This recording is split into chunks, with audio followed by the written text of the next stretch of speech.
আল্লাহ রাব্বুল আলামিন বলেন, ইয়ারফাউল্লাহুল্লাযীনা আমানু মিনকুম ওয়াল্লাযীনা উতুল ইলমা দারাজাত। সূরা মুজাদালা এসেছে। ইয়ারফা, এটা মুজারি, বর্তমান, ভবিষ্যৎ, প্রেজেন্ট, ফিউচার। রব্বুল আলামিন এই পৃথিবীতে সম্মান আর মর্যাদা তাদের বৃদ্ধি করবে না, শুধু করতেই থাকবে।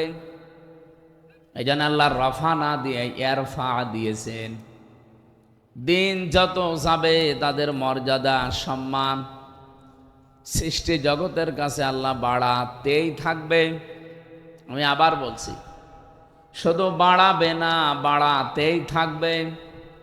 দুনিয়ায় যারা ঈমান এনেছে আর ঈমান আনার পরে এই মানুষগুলো যারা এলেম অনুযায়ী কাজ করেছে, শুধু এলেম পেয়েই মানুষের সম্মান বাড়ে না, জ্ঞান অর্জন করলেই মানুষের সম্মান বৃদ্ধি পাবে তা না। ও তোলে ইলমা দারাজাত, বহু বচন দেওয়া আছে। দিন যত যাবে আপনার মর্যাদা আল্লাহ একটার পরে একটা বাড়াতেই থাকবে। এই দুইটা গুণ যদি আপনার অর্জন হয়, এক নম্বরে যদি ঈমান আনতে পারে মানুষ, দুই নম্বরে দুনিয়াতে যদি জ্ঞান অর্জন করে ওর উপরে কাজ করতে পারে। আমি আশা করছি কথা আপনারা বুঝেছেন। পৃথিবীর মানুষের সম্মান কিসে বাড়ে, কোরআনের আয়াত থেকে আমরা জানলাম। সুতরাং আজকে থেকে ঈমান যায় আছে নড়বড়ি হবে না, ঈমানটা যেন মজবুত হয়, শক্ত হয়।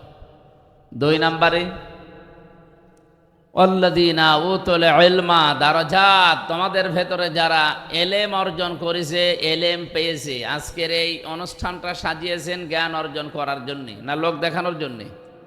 এই যে আপনারা যারা টাকা পয়সা খরচ করলেন, কষ্ট করে এসেছেন, একটাই উদ্দেশ্য, আমরা কিছু পেতে চাই এখান থেকে। এ দুনিয়ার জীবন চালিয়ে আখিরাতের বিশাল জীবনে মুক্তি পাওয়ার জন্যে যেই পাতেহ দরকার আল্লাহর কোরআন থেকে, নবীর হাদিস থেকে, এই পাতেহগুলো আমরা আজকে এখান থেকে শুনে কাজে পরিণত করার মাধ্যমে আখিরাতের জীবন, দুনিয়ার জীবন, রব্বানা আতিনা ফিদ দুনিয়া হাসানা ওয়া ফিল আখিরাতি হাসানা, এই করতে চাই। আর রাজি আছেন না আপনারা? আল্লাহ আমাদেরকে তৌফিক দিন। আমি হেদায়েতমূলক কিছু কথা বলতে চাই। এর তেলাওয়াত কিন্তু একটা আয়াত আর লক্ষ লক্ষ হাদিসের একটা টুকরা মাত্র পড়েছি। আল্লাহ আমাকে যেন কিছু কথা বলার মতো সুযোগ দান করেন, আপনাদেরকে ধৈর্য এবং সহ্য নিয়ে শুনে বাড়িতে কাজে পরিণত করার তৌফিক দান করেন, বলেন আমিন।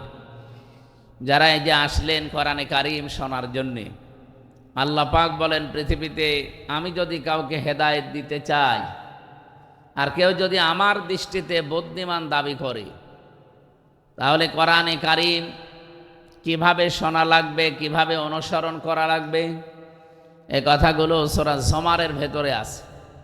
18 নম্বর আয়াতে, আল্লাযীনা ইয়াস্তামিউনাল কাওলা ফায়াত্তাবিউনা আহসানা উলাইকাল্লাযীনা হাদাহুমুল্লাহ ওয়া উলাইকা হুম উলুল আলবাব। আল্লাহ পাক বলেন যারা আমার কোরআন শোনে আর এখান থেকে যেগুলো উত্তম বিষয় আছে সেগুলো অনুসরণ করার সিদ্ধান্ত নেয়, উলাইকাল্লাযীনা হাদাহুমুল্লাহ, এই মানুষগুলো তো তারা যাদেরকে আমি আল্লাহ নিজে হেদায়েত দান করি। বলেন সুবহানাল্লাহ। আল্লাহর কাছ থেকে হেদায়েত পেতে হলে মাস্ট বি আপনাকে কোরআনে কারীম শোনার পর তার উত্তম বিষয়গুলো অনুসরণের মাধ্যম হিসাবে গ্রহণ করা লাগবে।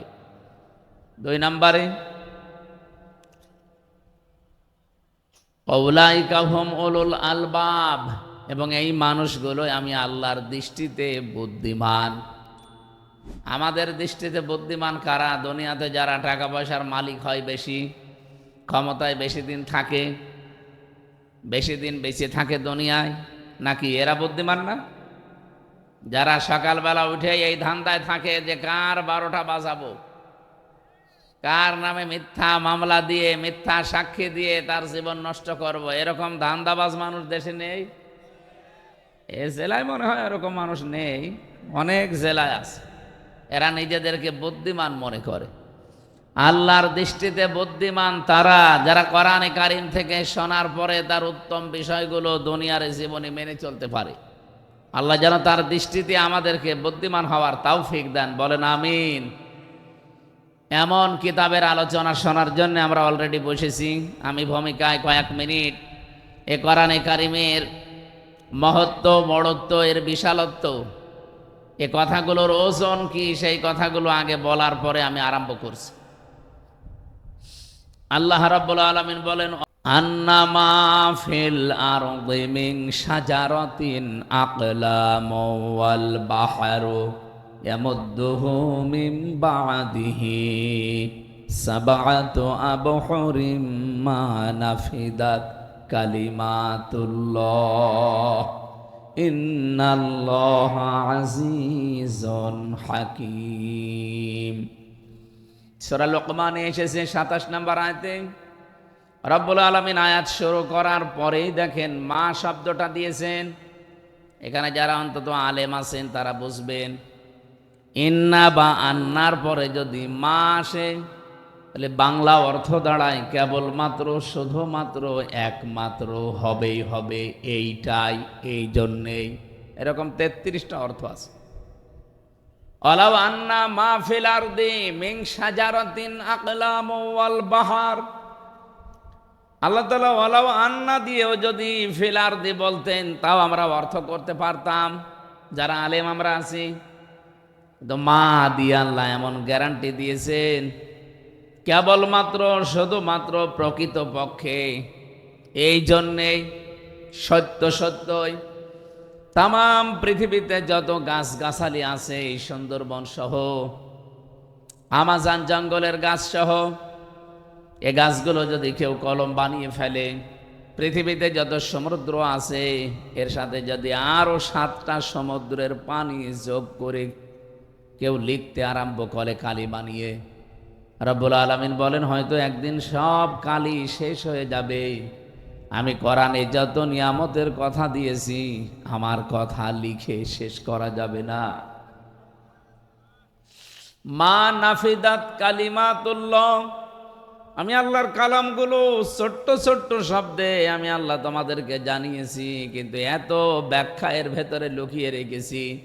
আজ 1500 বছর চলছে, কত মানুষ কতভাবে তাফসির লিখেছে।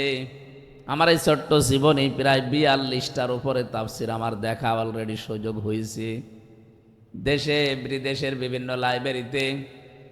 এখনো মনে হয় কোরআনের কোনো আয়াতের তাফসির পড়তে গেলে কেবলমাত্র পড়ছি এই মনে হয়। এমনকি বিশ্বের ভেতরে যত মুফাসসির আজ পর্যন্ত 1500 বছরে পার হয়ে গেছে, কোনো মানুষ আজ পর্যন্ত বলতে পারে না যে আমি যে তাফসির লিখেছি হক আদায় হয়ে গেছে, আর লাগবে না। লাউ কানাল বাহরু মিদাদান লিকালিমাতি রাব্বি লানাফিদাল বাহরু ক্বাবলা আন তানফাদা কালিমাতু রাব্বি ওয়ালাউ জিনা বিমিসলিহি মাদাদা।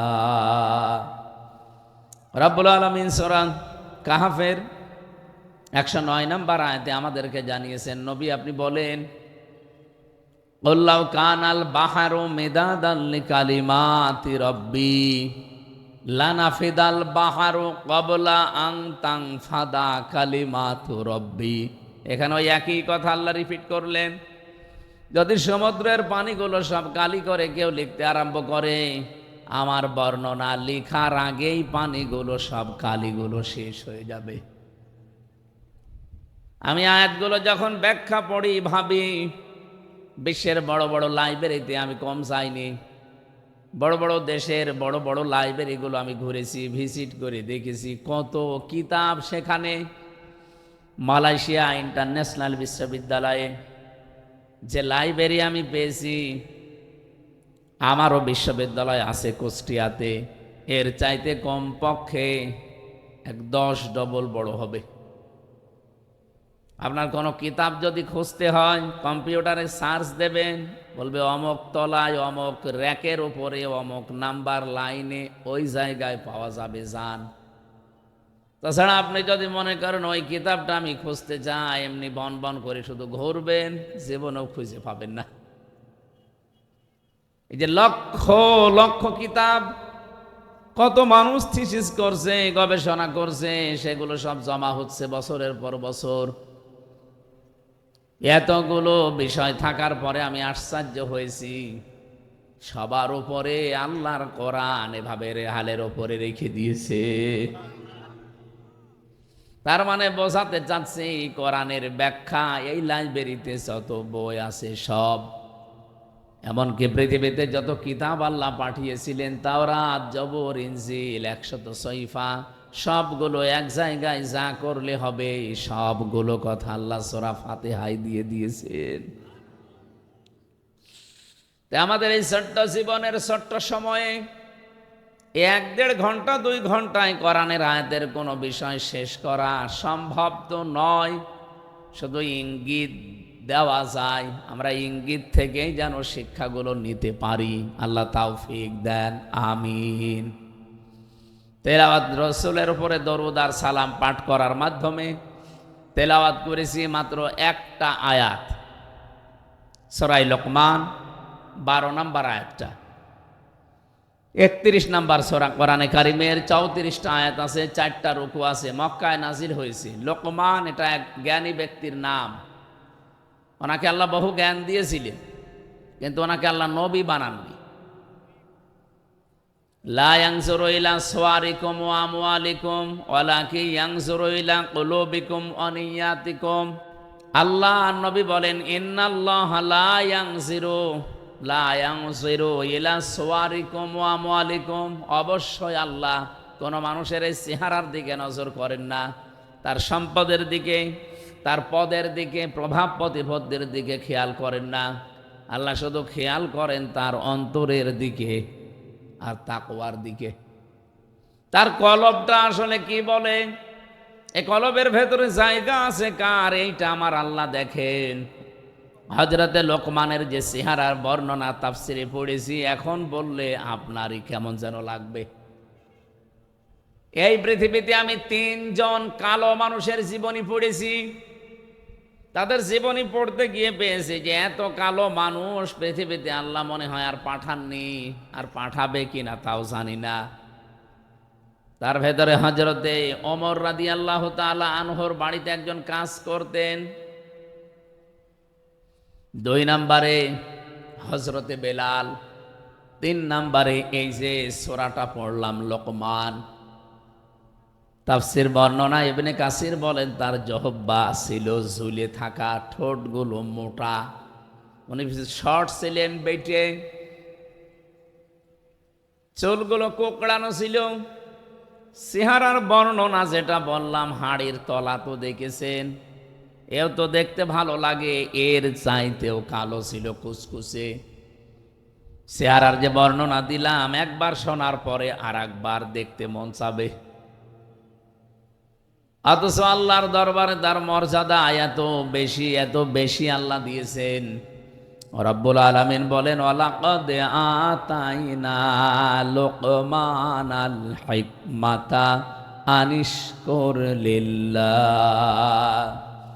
অবশ্যই আমি লোকমানকে জ্ঞান দিয়েছিলাম, হিকমা দান করেছিলাম, আর তাকে বলেছিলাম আমার শুকরিয়া আদায় করো। আমায় ইয়াশকুর, যে ব্যক্তি শুকরিয়া আদায় করবে, ফাইন্নামা ইয়াশকুরু লিনাফসি, সে তো কেবলমাত্র শুধুমাত্র তার নিজের জন্যে শুকরিয়া করে। আমান কাফারা ফাইন্নাল্লাহা গনিয়্যুন হামিদ।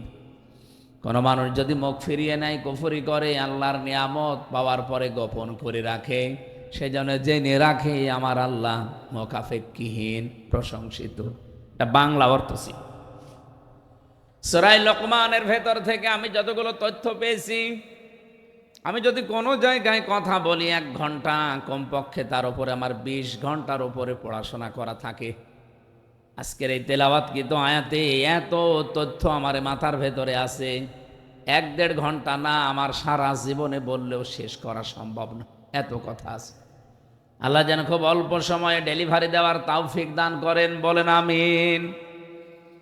বলেন তো, লোকমান আলাইহিস সালাম উনি নবী ছিলেন না, কিন্তু আলাইহিস সালাম বলা লাগে তাকে। চেহারার যে বর্ণনা শুনলেন, আমি কি আর একবার বর্ণনা দিলে আপনার ভালো লাগবে? এই রকম মানুষটার মর্যাদা আল্লাহর কাছে এত বেশি, এত বেশি, তিনি দুনিয়ার জীবদ্দশায় 4000 নবীর সাক্ষাৎ পেয়েছিলেন। 4000।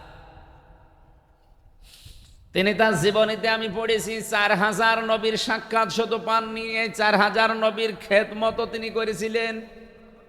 প্রশ্ন আসতে পারে উনি কয় বছরই বেঁচে ছিলেন, এত নবীর সাক্ষাৎ পেলেন?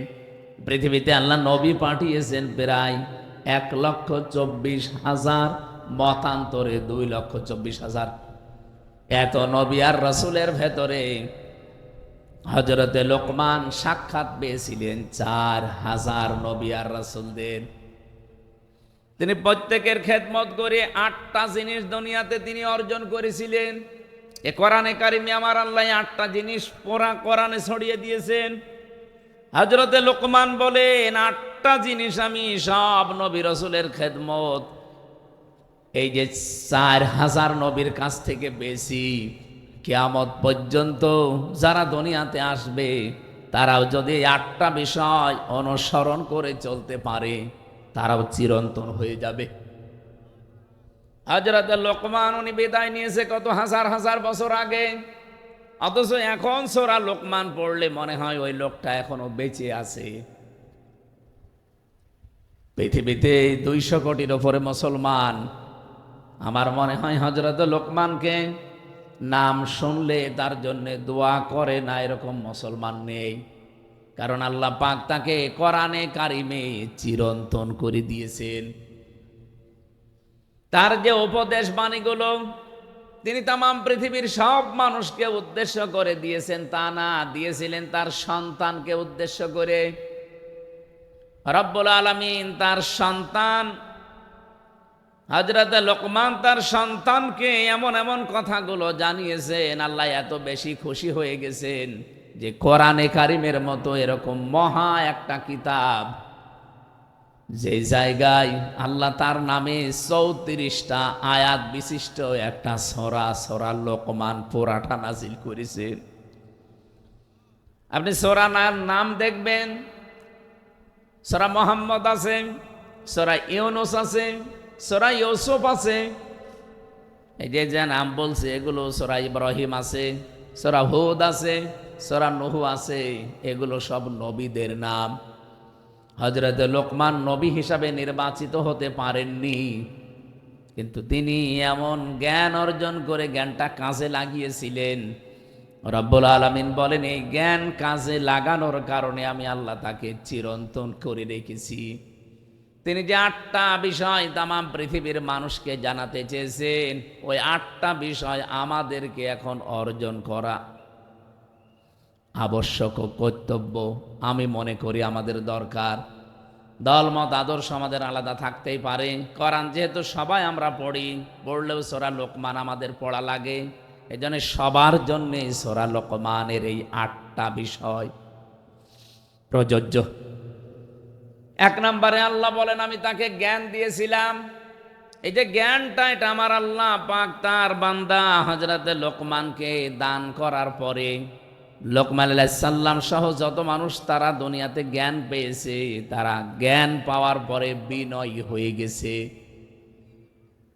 আমরা অনেকে জ্ঞান পাই, কিন্তু জ্ঞান পাওয়ার পরে বিনয়ী হওয়ার পরিবর্তে অহংকারী হয়ে যায়।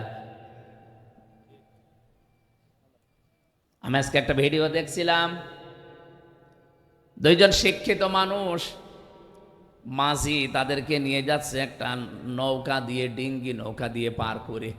মাছ বরাবর যাবার পর ওনারা 2জন তো সাঁতার জানে না, ঢেউ যখন উঠেছে নৌকা বা ডিঙ্গি টলমল করে। আল্লাহ রসুলের দোহাই দিয়ে, বাবা মায়ের কিরা দিয়ে, কসম দিয়ে বলছে, মাঝি ভালো করে চালান, আপনি আমাদের মা, আপনি আমাদের বাবা। এত বিনয়ী হয়ে কথাগুলো বলছিল।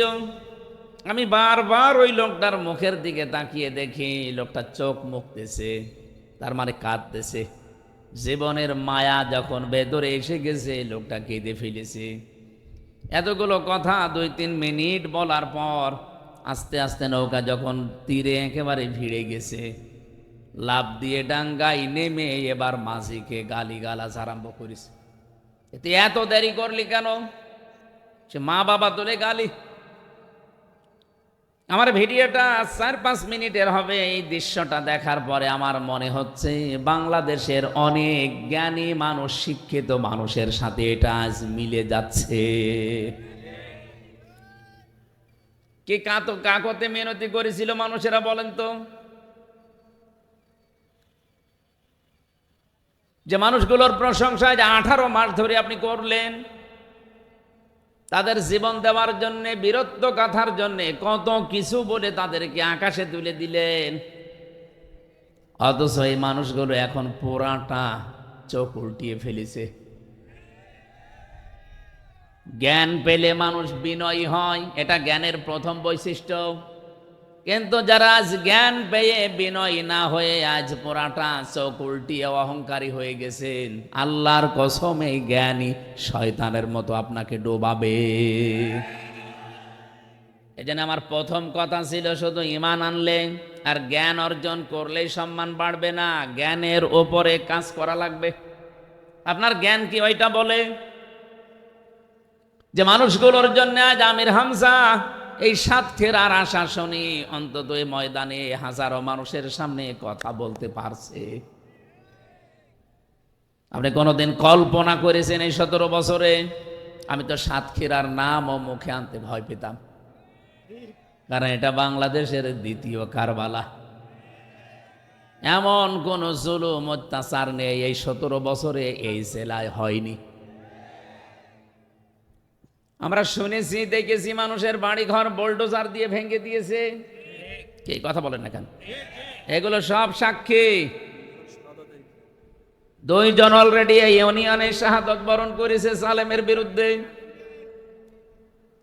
আল্লাহ তাদেরকে শাহাদতের সর্বোচ্চ মাকাম দান করেন। শহীদ আব্দুল সালাম, আর একজন কি জানো? শহীদ জাভেদ। এই মাঠে জানাজা হয়েছিল, আল্লাহ তাকে জান্নাতের সর্বোচ্চ মাকাম দান করেন, আমিন। কোরআনে কারিমে সূরা নমল 19 নম্বর পারায় আছে। এটা যখন আমি তেলাওয়াত করি মাঝে মাঝে আমার এই আয়াতটা বেশি মনে হয়। ওয়ালাকাদ আতাইনা দাউদা ওয়া সুলাইমানা ইলমা, অবশ্যই আমি দাউদ এবং সুলাইমানকে ইলম দিয়েছিলাম, জ্ঞান দিয়েছিলাম। ওয়াকাল আলহামদুলিল্লাহিল্লাযী ফাদ্দালানা আলা কাসীরিম মিন ইবাদিহিল মুমিনিন। তারা 2 জনে আমি আল্লাহর শুকরিয়া আদায় করেছে। আল্লাযী ফাদ্দালানা আলা কাসীরিম মিন ইবাদিহিল মুমিনিন, এ পৃথিবীতে বহু মুমিন বান্দাদের উপরে তাদের মর্যাদা আমি আল্লাহ প্রতিষ্ঠা করেছিলাম। বলেন তো, যে 2 জন নবীর নাম বললাম, হযরতে সুলাইমান, হযরতে দাউদ আলাইহিস সালাম, তাদের মর্যাদা আমরা সাধারণ মানুষের উপরে বেশি না কম? আকাশের তারকা লক্ষ লক্ষ দেখা যায়, কিন্তু চাঁদ একটা। নবীজি বলেন, নবীদের সম্মান মর্যাদা সাধারণ মানুষের কাছে ঠিক চাঁদের মতো। এইরকম সম্মানী মানুষগুলো কি নত হয়েছিলেন, কি বিনয়ী হয়েছিলেন, আপনি এই আয়াতের পরবর্তী আয়াতগুলো পড়ে দেখবেন সূরা নমলের। আমার মনে হয় বাংলাদেশে আজ যারা অহংকারী হয়ে গেছেন তাদেরকে কোরআনের এই আয়াতগুলো বেশি বেশি পড়া দরকার।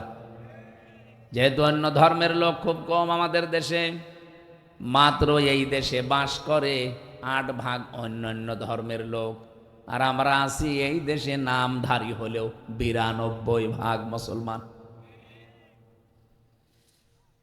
এই জন্য আহ্বান জানাচ্ছি, জ্ঞান আল্লাহ যাদেরকে দান করে, জ্ঞানের প্রথম বৈশিষ্ট্য সে বিনয়ী হবে, নম্র হবে। সে জ্ঞান অর্জন করার পরও যদি বিনয়ী নম্রতা কারো ভেতরে না আসে, অহংকার চলে আসে, বুঝতে হবে শয়তান তাকে দখল করে ফেলেছে। কি নাম যেন ভাইয়ের? রুহুল কুদ্দুস। বাড়িতে যাওয়ার পরে ভাবিকে সালাম দিয়েছে, ম্যাডাম সালামের জবাব না দিয়ে ওনার রুহুল কুদ্দুস নাম ধরে গালি দিচ্ছে মা বাপ তুলে, শুকুরের বাচ্চা, কুকুরের বাচ্চা। ওনার ভালো লাগবে? রাগ হবে? না না। আপনি কথা শুনতেছে নাকি ঘুমিয়ে গেছে? চেয়ারম্যান সাহেবের রাগ হবে না যদি জ্ঞানী হয়ে থাকে, আর যদি জ্ঞান না থাকে উনি রেগেছে, হয়তো হিতে বিপরীত তালাকও দিয়ে দিতে পারে। যে কি পরিশ্রম করে আসলাম, সালাম দিলাম, জবাব না দিয়ে গালি দেয়। কিন্তু জ্ঞানী মানুষ হলে চিন্তা করবে, কি গো, একটা শিক্ষিতা মেয়ে, ভদ্র ঘরের মেয়ে, ভালো বংশের মেয়ে আমি বিয়ে করে আনলাম, আজ 30 বছর সংসারের জীবনে কোনোদিন মাথা উঁচু করে কথা বলে না, আর আজকে সালাম দিলাম আমারে গালি দেয়। অবশ্যই এর জিনে ধরেছে। কি কথা বলছেন? এর জিনে ধরেছে, ভূতে ধরেছে, নয়তো তো গালি দেওয়ার কথা না। আপনি জ্ঞান অর্জন করেও যদি বিনয়ী হতে না পারেন, নম্র ভদ্র হতে না পারেন, আপনি বুঝবেন আপনি আর মানুষ নেই, শয়তান আপনাকে দখল করে ফেলেছে। আশা করি উদাহরণ থেকে আপনি বুঝে ফেলেছেন আমি কি বলতে চাই। হযরতে লোকমান আলাইহিস সালাম তিনি তাম পৃথিবীর মানুষকে উদ্দেশ্য করে জানিয়েছেন যে আমি আল্লাহর শুকরিয়া আদায় করেছি। 4000 নবীর আমি সাক্ষাৎ পেয়েছি, তাদের খেদমত করে 8টা বিষয় আমি তাদের কাছ থেকে পেয়েছি, আমি নোট করেছি তাফসির থেকে। 1 নম্বরে তিনি বলেন, ইদা কুনতা ফিস সলাতি ফাহফাজ কলবাকা ওয়া ইদা কুনতা ফি গায়রিল বাইতি ফাহফাজ আইনাকা। তিনি দুনিয়ার মানুষকে জানিয়েছেন, হে পৃথিবীর মানুষেরা, আমি নবীদের কাছ থেকে যে 8টা বিষয় পেয়েছিলাম, তার প্রথম নাম্বারে এই যে নামাজে যখন মানুষেরা দাঁড়াবে তখন যেন কলবের হাজির অবস্থায় নামাজ আদায় করে। লা সলাতা ইল্লা বি হুজুরিল কলব, কলবকে হাজির করা, উপস্থিত করা ছাড়া কিন্তু আপনার নামাজ পড়লেও আদায় হবে না। আজকে থেকে যারা নামাজ আদায় করেন, এই দৃশ্যটা, এই বিষয়টা আমাদের জীবনের সাথে আমরা যেন মিলাতে পারি। নামাজ পড়লেই শুধু মুসলমান থাকা যাচ্ছে না, নামাজটা হওয়া লাগবে। আর নামাজ যতক্ষণ পর্যন্ত আপনার কলবের সাথে না মিলবে, এ কলবটা যায় নামাজের এই কতটুকু জায়গা, এদিকে 2.5 হাত, এদিকে 1.5 হাত, এতটুকু জায়গার ভেতরে যখন আপনার মন থাকবে, এদিকে ওদিকে যাবে না, তখন আপনি নামাজের সেজদায় আনন্দ পাবেন। জেলখানায় 3 বছর আমারে ফাঁসির কন্ডেম সেলে, প্রথমে তো আয়না ঘরে, এরপরে কন্ডেম সেলের ভেতরে 24 ঘন্টা তালা লাগিয়ে রেখেছিল। জীবনের এই 34 বছর বয়সে এই 3টা বছর আমি যেভাবে কাটিয়েছি, এই 1.5-2 বছর বাইরে এসে এই দুনিয়ার চাকচিক্যে পড়ে আমার মনে হচ্ছে ওই 3 বছর আমি আল্লাহর ইবাদতে ছিলাম। গভীর রজনীতে আমি সেজদা দিয়ে যে মজা পেয়েছি, এখনো সেজদা দেই, কিন্তু ওই মজাটা এখন আর হয় না। রাত 2টা-3টার সময় 1.5 পারা, 2 পারা, 3 পারা পর্যন্ত নামাজে তেলাওয়াত করে আধা ঘন্টা, 45 মিনিট, 1 ঘন্টা আমরা এক একটা সেজদায় পড়ে থাকতাম। ওই সময় দেখেছি এমনিতেই চোখ দিয়ে অঝোর নয়নে পানি আসতো। আর এমন একটা মজা, এমন একটা আলাদা স্বাদ আমি সেজদায় পেয়েছিলাম, ফাঁসির ওই কন্ডেম সেলের ভেতরে, বাইরে 1.5 বছরেও এখনো পাইনি। আপনি একটু লম্বা সেজদা দিয়ে দেখেন, কলবটা হাজির নাজির করে যদি সত্যি আপনি সেজদা দিতে পারেন, আমার তো মনে হয় যারা মন থেকে নামাজ আদায় করা আরম্ভ করবে, ওই মানুষগুলোকে বোম মারলেও তারা সেজদা থেকে বিরত হবে না। আজকে থেকে সিদ্ধান্ত নেওয়া লাগবে। সাতক্ষীরাবাসী বহু অত্যাচার, জুলুম, নির্যাতনের শিকার হয়েছেন।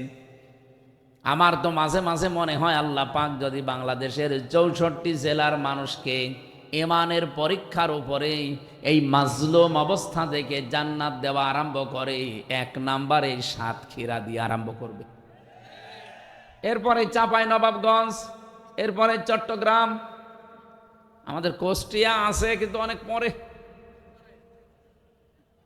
কারণ আমরা বেশিরভাগই তো ছিলাম পিরাই আরামে। বড় বড় আল্লাহর অলিগুলো আল্লাহ কুষ্টিয়ায় দিয়েছে, হাসানুল হক ইনু, মাহবুবুল আলম হানিফ, সব আল্লাহর অলি না? কিন্তু এই সমস্ত জেলার বিষয়গুলো আমরা যেহেতু দেখেছি, এই জন্য অনেক ভালোবাসি আপনাদেরকে ইমানের কারণে। চাপাই নবাবগঞ্জ, সাতক্ষীরা শুনলে আমরা এমনিতে নরম হয়ে যায়। এই মানুষগুলোকে আহ্বান জানাচ্ছি, কিয়ামতের ময়দানে সর্বপ্রথম আমার আল্লাহ যেটার হিসাব আরম্ভ করবে তার নাম কিন্তু সালাত বা নামাজ। আউয়ালু মা ইউহাসাবু বিহিল আবদু ইয়াউমাল কিয়ামাতিস সালাত। কিয়ামতের দিন সর্বপ্রথম আল্লাহ যে আমলের হিসাব আরম্ভ করবে কাজের, তার নাম নামাজ। এজন্য আজকে থেকে সিদ্ধান্ত নিয়ে যাবেন, জীবনে কোনো দিন আমি নামাজ আর বাদ দেব না। যদি দাঁড়িয়ে পড়তে না পারেন বসে পড়বেন, বসেও যদি না পারেন আপনি শুয়ে পড়েন। কিন্তু যদিও মাসলাটা নিয়ে মতভেদ আছে, আমি তারপরেও বলছি, চেয়ারে নামাজ পড়া পারো তো পক্ষে ঠিক না। এই এলাকায় হয়তো সব নেই। আপনাকে চেয়ারম্যানই করতে গেছেন, আল্লাহর সামনে যদি দাঁড়িয়ে থাকতে না পারেন বসেন, গোলামের মতো বসবেন।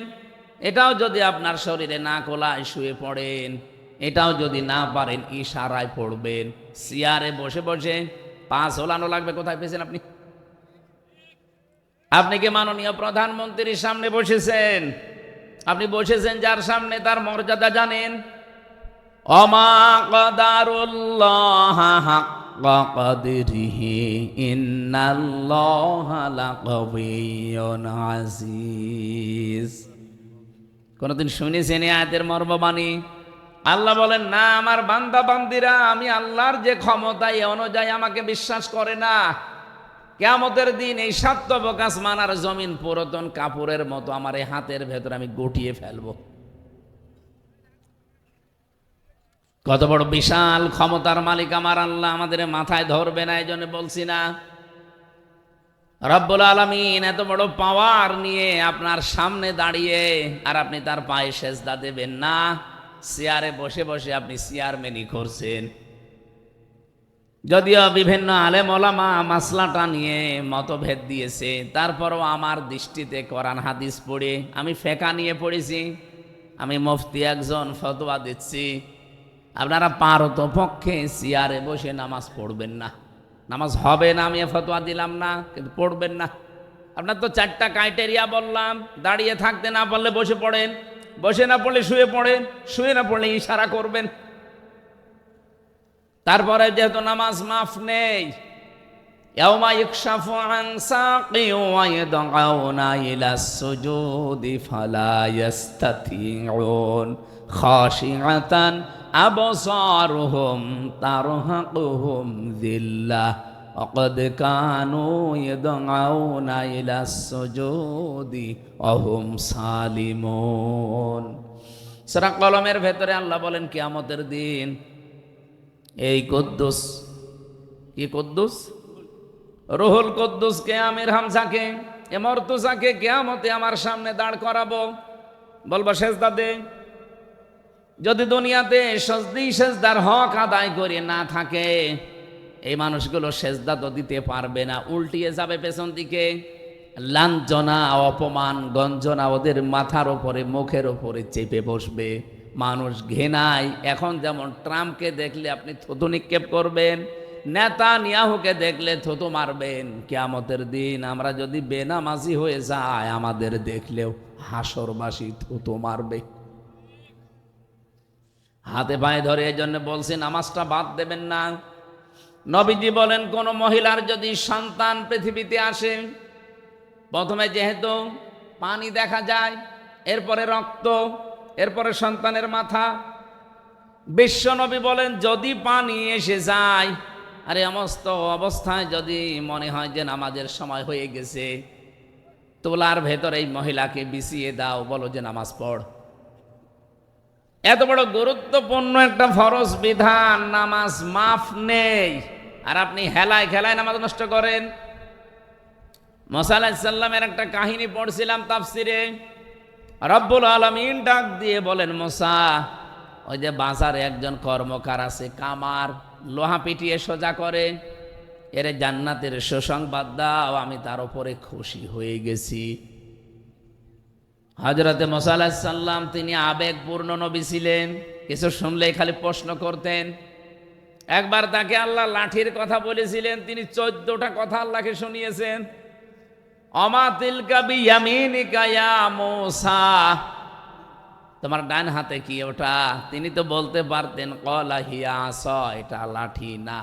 একটা একটা করে বর্ণনা করছেন, এটা লাঠি, এটা দিয়ে আমি ছাগলের পাতা পেড়ে খাওয়াই, ভর দেই, মাঝে মাঝে আমি রাস্তা চলি, কত কিছু বলতেছে। আল্লাহ বলেন, থামো, আমি তোমারে বলতে বললাম হাতে কি, বলতে পারতে লাঠি, এত কথা বলা লাগে? অনেক কিছু শুনলেই শুধু প্রশ্ন করতেন, জানার জন্য বিশেষ করে। রব্বুল আলামিন বলেন, ঠিক আছে, জানতে যখন চাও বাজারে যাও, দেখো ওই লোকটা আসলে কি করে। তিনি বাজারে গেলেন, কোণে দাঁড়িয়ে আছে। আমাদের জামানায় যেভাবে আজান হলে আমরা মনে করি নামাজের সময় হয়ে গেছে, হযরতে মুসার জামানায় 1 ওয়াক্ত নামাজ ছিল ফরজ। ওই জামানায় হয়তো নামাজের সিস্টেম ছিল, আজান না থাকলেও একটা সিস্টেম ছিল ডাকার। এ কামারটা একবার মগর উঁচু করে মাথার উপরে, আবার লোহার উপরে পিটায়। হঠাৎ করে যখন নামাজের সময় হয়ে গেছে, মগরটা মাথার উপরতে পেছন দিকে ফেলে দিয়ে তাড়াতাড়ি করে পবিত্র হয়ে নামাজে দাঁড়িয়েছে। মুসা আলাইহিস সালাম অনেকক্ষণ পর্যন্ত তাকিয়ে দৃশ্যটা লক্ষ্য করলেন, আর ডাক দিয়ে বলেন, রব্বুল আলামিন, ওই লোকটা তো মগরটা লোহার উপরে পিটিয়ে এরপরে নামাজে যেতে পারতো। যে লোকটা তোমার বিধান মানতে এত বেশি আগ্রহ, এত বেশি, যে লোকটা এত বেশি সচেতন, তুমি তাকে জান্নাত না দিয়ে পারো না, রাজি না হয়ে পারো না। আপনি বলেন তো, তার জীবন থেকে কি পেলেন? একজন কামার। আমাদের কাছে কি নামাজের এই গুরুত্বটা এইরকম আছে? নেই। রমজান এসেছিল যতগুলো শিক্ষা দিতে, আমি তো প্রায় 27টা শিক্ষার উপরে অর্জন করেছি। এখন আমার কাজ হবে, আমার যে হাদিস ছিল, আহাব্বুল আমালি ইলাল্লাহি আদওয়ামুহা ওয়া ইন ক্বাল্লা, বুখারী শরীফের হাদিস। নবীজি বলেন, আল্লাহর কাছে পৃথিবীতে সবচাইতে ভালো মহব্বতের ভালোবাসার কাজ হচ্ছে ওইটা যেটা কন্টিনিউয়াস করা হয়, প্রতিনিয়ত প্রতিদিন করা হয়, যদিও কাজটা অল্প হয়। রমজানে যেহেতু একটা অভ্যাস আমাদের তৈরি হয়ে গেছে, নামাজ আদায় করা, জামাতে নামাজ পড়া, এমনকি তাহাজ্জুদেরও অভ্যাস আমাদের অনেকের হয়ে গেছে। এটা ধরে রাখবেন, কন্টিনিউয়াস, কম হোক তারপরও ধরে রাখেন। আদওয়ামুহা ওয়া ইন ক্বাল্লা, যদি আপনি এটা বাস্তবে রাখতে পারেন, দায়েম কায়েম ভাবে, কন্টিনিউয়াস ভাবে, একটা দিন এভাবে করে করে, অল্প হলেও আমার আল্লাহর কাছে এটা সবচাইতে দামি কাজ। বলেন সুবহানাল্লাহ। দুনিয়াতে যত ইবাদতের কথা আমরা পড়েছি, মাওলানা সাহেব বলছিলেন, এ জমিন যার, বিধান চলবে তার, এটা আল্লাহর কাছে প্রিয় কাজ। অন্যান্য হাদিসের বর্ণনা আছে, এই পৃথিবীতে আল্লাহর কাছে প্রিয় কাজ হচ্ছে তাকে সেজদা দেওয়া। আমি পড়া কোরআন শরীফের ভেতরে 2টা কাতারের কথা পেয়েছি। কাতার, এই 2টা কাতারকে আল্লাহ সবচাইতে বেশি ভালোবাসেন, দেখলেই তিনি খুশি হয়ে যান। 1 নম্বরের কাতার পাবেন সূরা সফ 4 নম্বর আয়াতে, ইন্নাল্লাহা ইউহিব্বুল্লাযীনা ইউকাতিলুনা ফি সাবিলিহি সাফফান কান্নাহুম বুনয়ানুম মারসুস।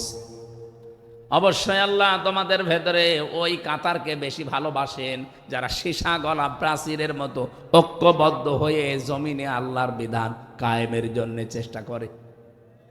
আর সাতক্ষীরার মানুষের এটা করছে আমি জানি। এখানে 4টা আসনে 4টায় আপনারা ইনসাফের পক্ষে রায় দিয়ে সংসদে কোরআনের পক্ষে কথা বলার জন্য পাঠিয়েছেন। আপনার কি মনে হয় মুহাদ্দিস রবিউল বাশার জীবনেও কোনোদিন মূর্তির পক্ষে কথা বলবে? কথা বলে না কেন? উনি শিরিক করতে বলবে। ওখানে যদি 2টা দিনও সময় পায়, 5 মিনিটও সময় পায়, 1 মিনিট হয়তো আল্লাহর প্রশংসা করবে, 4 মিনিট আপনাদের কথা তুলে ধরবে। কিন্তু বহু মানুষকে আমরা দেখছি সংসদ অধিবেশন শুরু হওয়ার পর থেকে কিন্তু যেই কয়টা অধিবেশনে গেলাম, সিরিয়াল হিসাবে যাদের নাম আসে তারা আল্লাহর প্রশংসা তো দূরের কথা, শুধু মানুষের প্রশংসায় পঞ্চমুখ। কেন এত মানুষের প্রশংসা করা লাগবে কেন?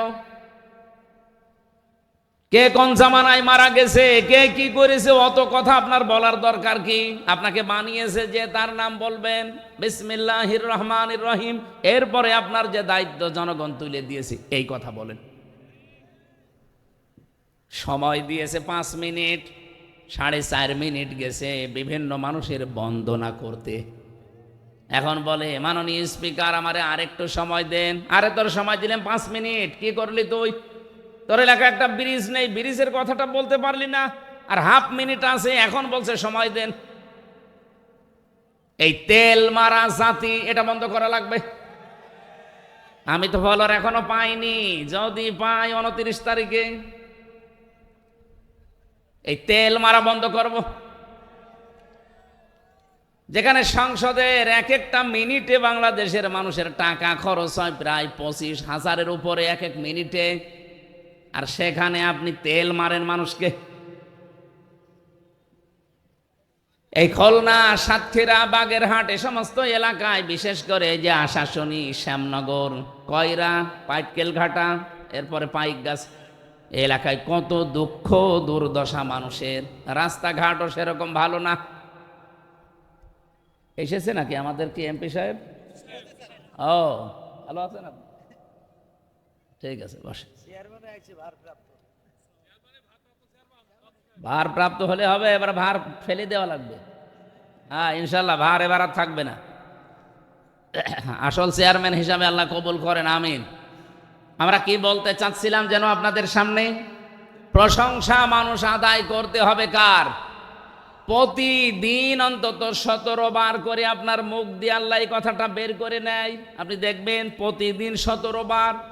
যদি আপনি নফল সুন্নত মানে নামাজ নাও পড়েন, শুধু ফরজ নামাজও পড়েন, তাও 17 বার বলা লাগে আলহামদুলিল্লাহি রাব্বিল আলামিন। প্রশংসা কার?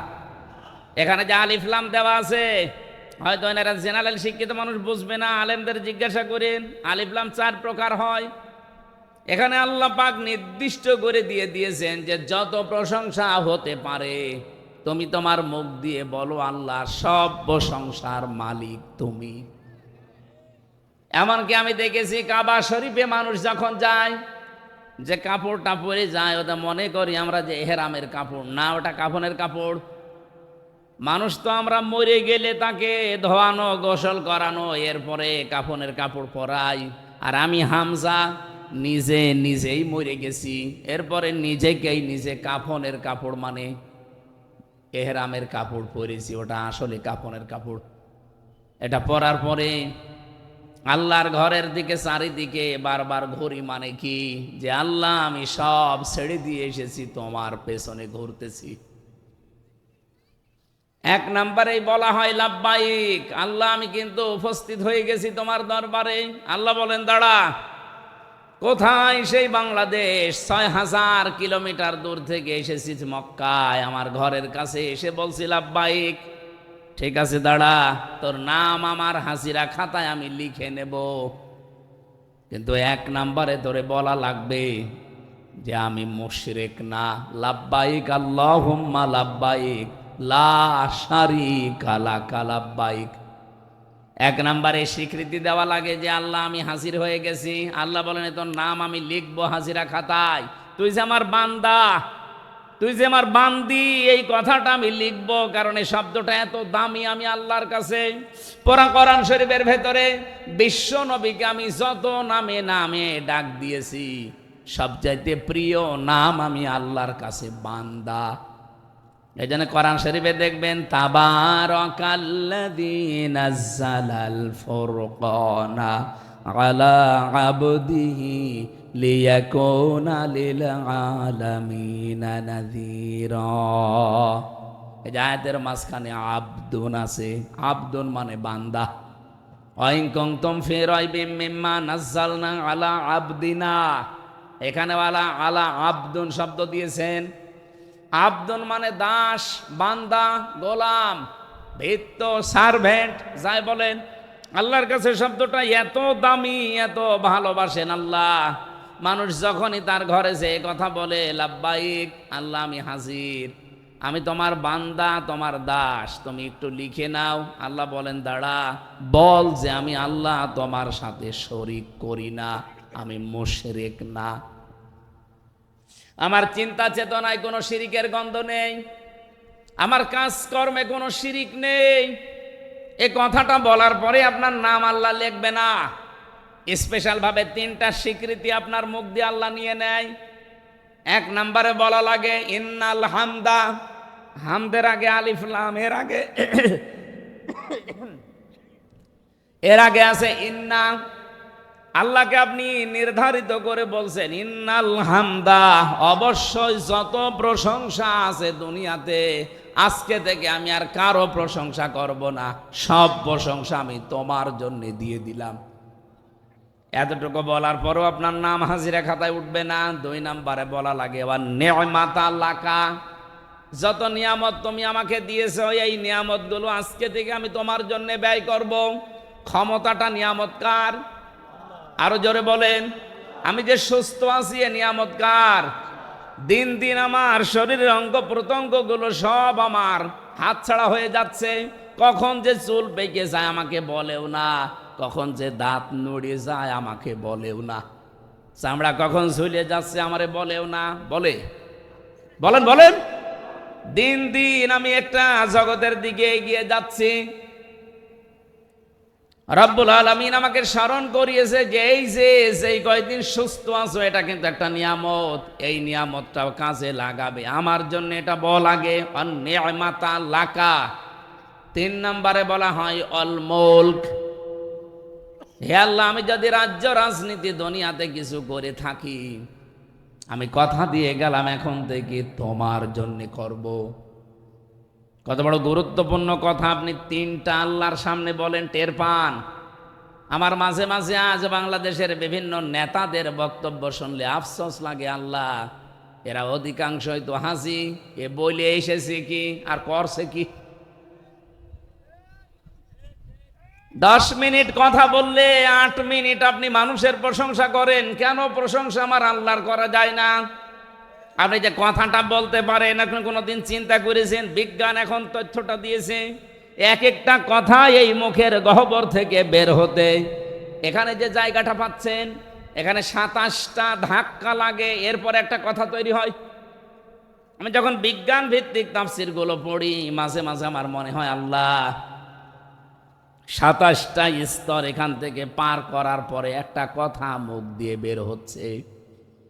আর কোরআন হাদিসের ব্যাখ্যা হচ্ছে প্রতিটি স্তরে একজন করে ফেরেশতা বসে আছে।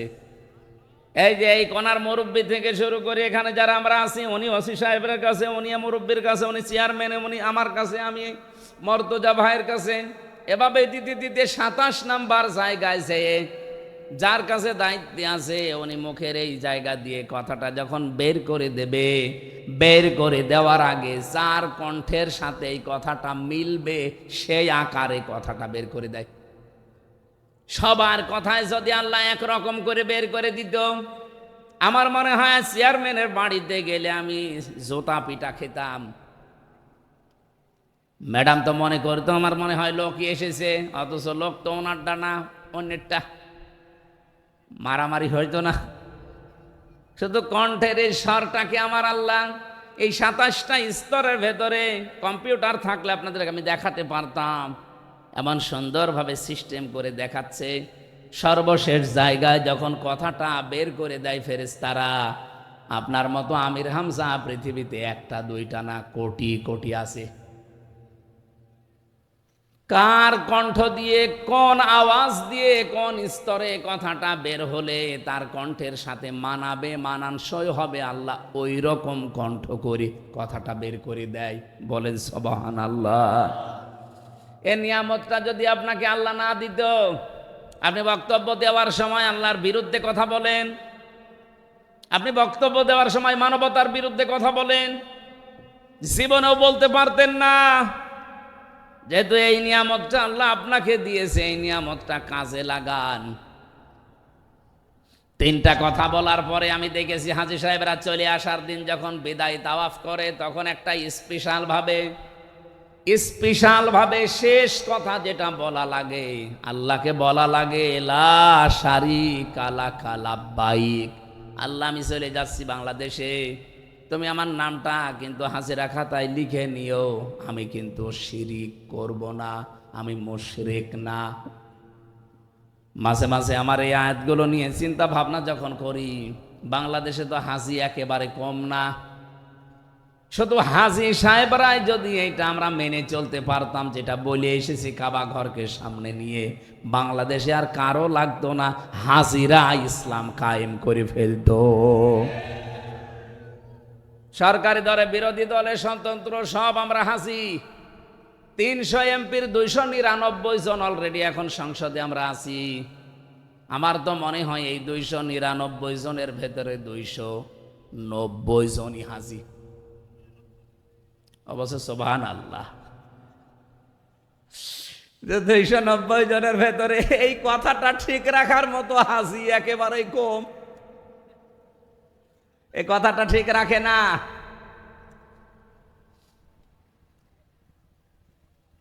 এই জন্য প্রশংসার মালিক যেহেতু আমার আল্লাহ, নামাজের ভেতরে দাঁড়িয়ে 17 বার আপনার মুখ থেকে এই স্পেশাল ফতোয়া আল্লাহ বের করে নিচ্ছে প্রতিদিন, আলহামদুলিল্লাহি রাব্বিল আলামিন।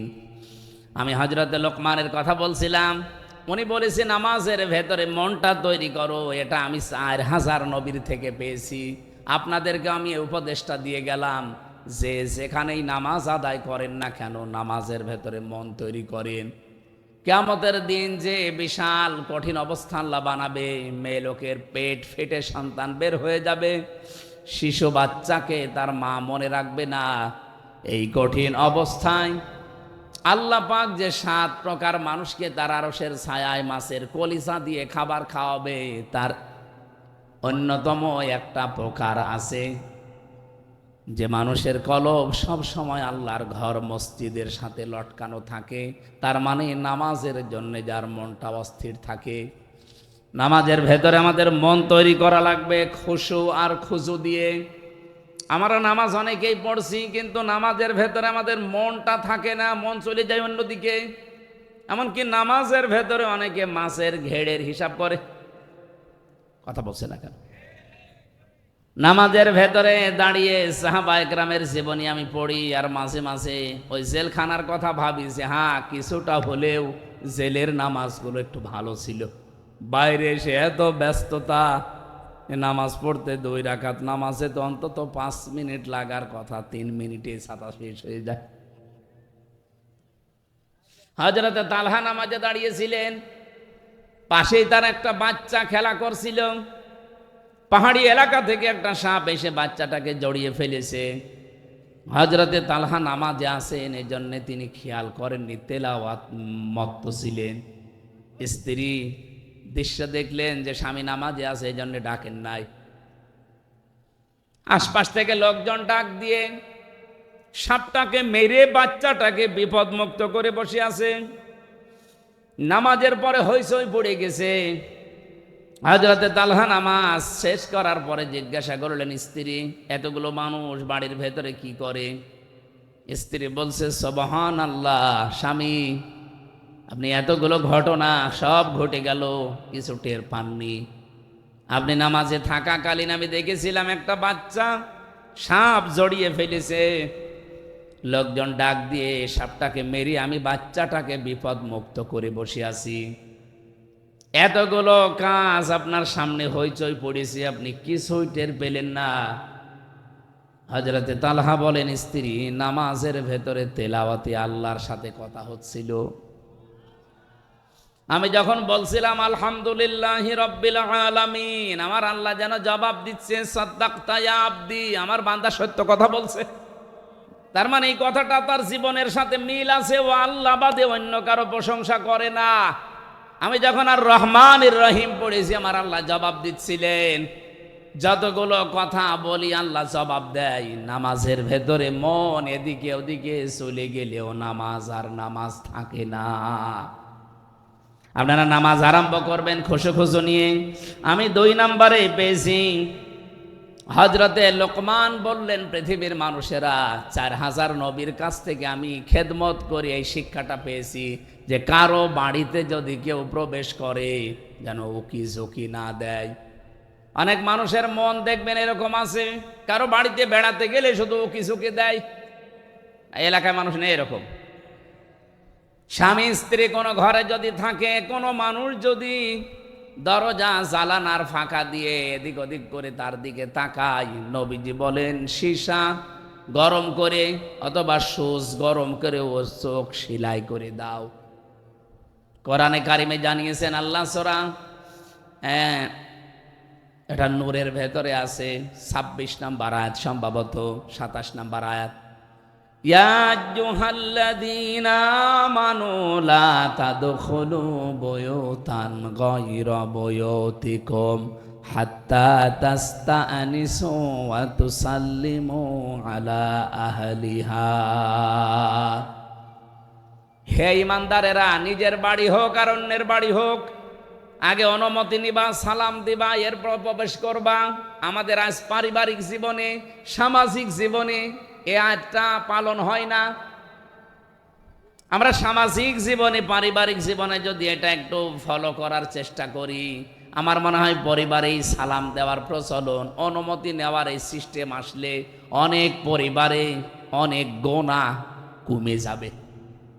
বিশেষ করে আমার কাছে যেটা ধরা পড়েছে, আমি জানি না আপনার সাথে মিলবে কিনা, বহু মানুষ আছে বিবাহের পরে 1 বছর 1.5 বছর 2 বছর নিজের স্ত্রী ভালো লাগে, এরপরেই দেখবেন নিজের বউ আর ভালো লাগে না। অন্যের বউ দেখলেই কেমন যেন মন আনচান করে। এটা একটা রোগ। এটা কি? এই যে নিজের বউ যার কাছে ভালো লাগে না, অন্যেরটা দেখলেই মন ভালো হয়ে যায়। এরকম লোক আছেন কারা? হাত তোলেন তো। এলাকায় সব নেই। তারপরেও যদি কোনো রোগী থাকেন, আপনার রোগের জন্য আল্লাহ একটা ঔষধ দিয়েছেন, মাত্র 1 মাস পালন করবেন, আমি গ্যারান্টি দিয়ে যাচ্ছি, আল্লাহর কসম, আপনার বউ আপনার কাছে অন্যের বউ দেখলে যেমন লাগে তার চাইতেও বেশি ভালো লাগবে। নাকি বলবো না? আল্লাহ পাকের ঔষধ, কুল্লিল মুমিনিনা ইয়াগুদ্দু মিন আবসারিহিম ওয়া ইয়াহফাযু ফুরুজাহুম যালিকা আযকা লাহুম। হে নবী, আপনি মুমিন পুরুষদেরকে বলেন তারা যেন পরনারীর থেকে চক্ষুকে নিম্নগামী করে রাখে। 2 নম্বরে তাদের লজ্জাস্থানের হেফাজত করে। শুধুমাত্র একটু শক্ত হয়ে দেখেন যে আল্লাহর যেহেতু নিষিদ্ধ, আমি কোনো পর নারীর দিকে তাকাবো না। যদি একেবারে বাধ্য না হয় আমি তাকাবো না। 2 নাম্বার, আমার লজ্জা স্থানটা আমি একটু হেফাজত করে রাখবো। চেষ্টা করলেই পারা যাবে। শয়তানের সাথে যুদ্ধে লিপ্ত হওয়া লাগবে। মন নামে যে শয়তানটা আপনাকে ধোঁকা দিচ্ছে, সব সময় একটু শক্ত হওয়ার চেষ্টা করেন। মাত্র 1 মাস চেষ্টা করেন। যালিকা আযকা লাহুম। আল্লাহ বলেন এইটাই পবিত্রতম ঔষধ পন্থা। ইন্নাল্লাহা খাবীরুম বিমা ইয়াসনাউন। তোমরা যা করো আমার আল্লাহ যেহেতু সব জানে। এই কথাটা যে মানুষটা সব সময় মনে রেখেই 2টা ঔষধ আজকে থেকে খেতে পারবেন, 1 মাসের ভেতরে দেখবেন নিজের বউ দেখলে অন্যের বউর সাথে ভালো লাগবে। এখানে ওকে ঝোঁকে মারার এই সিস্টেম বন্ধ করা লাগবে। আজ হাজারো পরিবারে বিভিন্ন জায়গায় যে পরকীয়া প্রেমে, এ শুধু মেয়ে লোকের মামলা নিতে ওসি সাহেবরা মানে হাঁপ লেগে যাচ্ছে তাদের। আপনি থানায় যেয়ে দেখবেন 100টার প্রায় 70টা মেয়েলি কেস আর 30টা জমি জায়গা নিয়ে ঝামেলা। আমাদেরকে একটু শাস্তিতে কাজ করতে দিতে হলে আমাদের কোরআনের এই আয়াতগুলো আমাদের ব্যক্তি, পরিবার, সমাজ আর রাষ্ট্রে পালন করা লাগবে। আল্লাহ পাক আমাদের নিজেদেরকে হযরতে লোকমানের এই যে 2 নাম্বার উপদেশ তিনি যা দিয়েছেন নবীদের কাছ থেকে পেয়েছেন, এটা মেনে চলার তৌফিক দেন, বলেন আমিন। 3 নাম্বারে পেয়েছি যে খাবার খেলে সব খেয়ে ফেলবেন না। খাবার দিয়েছে 4-5 রকম তরকারি, যেটা আপনার রুচি নেয় ভালো লাগে সেটা দিয়েই খাবার শেষ করেন, একেবারে সবগুলো মরণের খাওয়া খেয়ে শেষে আর পেটে জায়গা নেই, হজম হওয়ার মতো কায়দা নেই, শেষে গ্যাস্ট্রিক আলসার বিভিন্ন রোগ আপনার শরীরে বাসা বাঁধে। উনি বলেন আমি নবীদের কাছ থেকে এইটা পেয়েছি। প্রতিটি নবীকে আমি এই 4000 নবী দেখেছি, প্রত্যেকটা নবীর বুক ছিল বড়, পেট ছিল ছোট। আর আমরা নবীর এমন উম্মত, আমাদের বুক নেই, শুধু পেট। এরকম মানুষ নেই? এত বড় বড় ভুঁড়ি হয়, উকুন মারা যায় ভুঁড়ির উপরে, মহিলারা লজ্জা পায় যে কি গো ছেলে মেয়ে হয় আমাদের আর পেট হয় এর, কি ভুঁড়ি, আখের ভুঁড়ি বানিয়েছে। 4000 নবীর জীবনী উনি বলছেন যে একটা নবীরও আমি ভুঁড়ি বড় পাইনি, পেট প্রত্যেকের ছোট ছিল, আর প্রতিটি নবীর বুক ছিল বেশ ওসারও বড়। একটাই মাত্র কারণ, তারা খাবার খাওয়ার সময় 3টা বিষয় লক্ষ্য করতেন। এই পেটটাকে 1 ভাগ খাবার, 1 ভাগ খালি, আর হজম হওয়ার জন্য 1 ভাগ পানি দিতেন। আমি সহ প্রত্যেকে যদি এটা মেনে চলতে পারি, আমাদেরও বুক ইনশাল্লাহ বড় হবে, পেট ছোট হবে।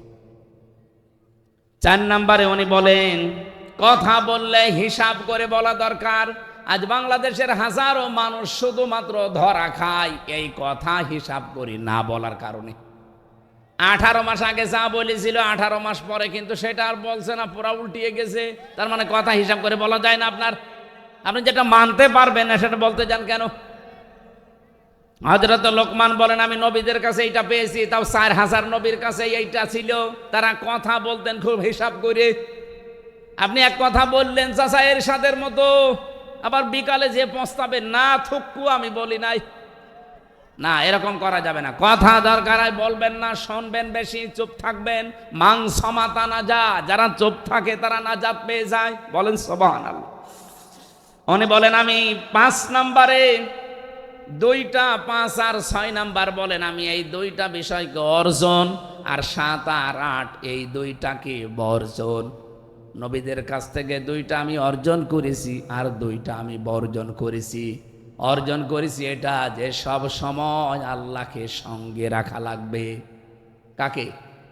2 নম্বরে সব সময় কবরের চিন্তাটা মাথায় থাকা লাগবে, তাহলে আপনার আর মানুষের সম্পদ আত্মসাৎ করা জীবনেও হবে না। 7 নম্বরে পেয়েছি দুনিয়াকে মহব্বত বর্জন করা লাগবে। 8 নম্বরে পেয়েছি নিজেকে অহংকার মুক্ত করার চেষ্টা করতে হবে। হযরত লোকমানকে আল্লাহ জ্ঞান দিয়েছিলেন, তিনি জ্ঞান অনুযায়ী এগুলো অর্জন করে দুনিয়ার মানুষকে তিনি শুনিয়েছেন।